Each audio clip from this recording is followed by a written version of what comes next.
ഗതാഗത മന്ത്രി കെ.ബി. ഗണേഷ് കുമാർ ചർച്ചയ്ക്ക് തയ്യാറായില്ലെങ്കിൽ സമരവുമായി മുന്നോട്ട് പോകാൻ സംയുക്ത സമരസമിതിയുടെ തീരുമാനം. അങ്ങനെയെങ്കിൽ നാളെ സ്വകാര്യ ബസ് സർവീസുകൾ നിർത്തിവച്ച് സൂചനാ പണിമുടക്ക് നടത്തും. വിദ്യാർത്ഥികളുടെ മിനിമം ചാർജ് 5 രൂപയാക്കുന്നതുൾപ്പെടെ വിവിധ ആവശ്യങ്ങൾ ഉന്നയിച്ചാണ് സമരം.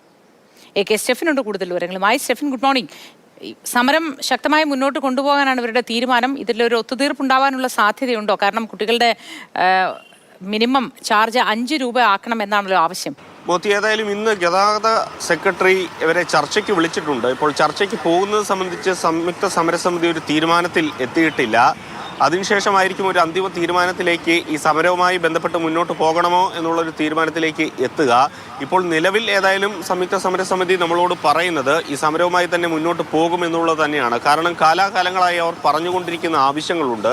ഇപ്പോൾ 1 രൂപയാണ് സ്റ്റുഡൻസ് ടിക്കറ്റ്, അത് 5 രൂപയാക്കി വർദ്ധിപ്പിക്കണം. ഒപ്പം തന്നെ മറ്റ് പെർമിറ്റിൽ ഉള്ള പ്രശ്നങ്ങൾ, പെർമിറ്റ് നൽകുന്നതിലുള്ള പ്രശ്നങ്ങൾ, അതോടൊപ്പം തന്നെ ഇവരുടെ പല റൂട്ടുകളും ഈ KSRTCയിലേക്ക് മാറ്റുന്നു, അല്ലെങ്കിൽ റൂട്ടുകൾ മാറ്റുന്നു.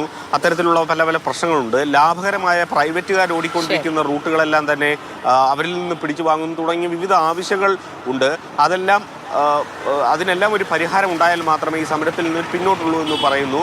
അല്ലെങ്കിൽ നാളെ സൂചനാ പണിമുടക്കാണ്. തീരുമാനമായില്ല എങ്കിൽ 22-ാം തീയതി മുതൽ അനിശ്ചിതകാല സമരം തുടങ്ങുമെന്നുള്ളതാണ് പറയുന്നത്.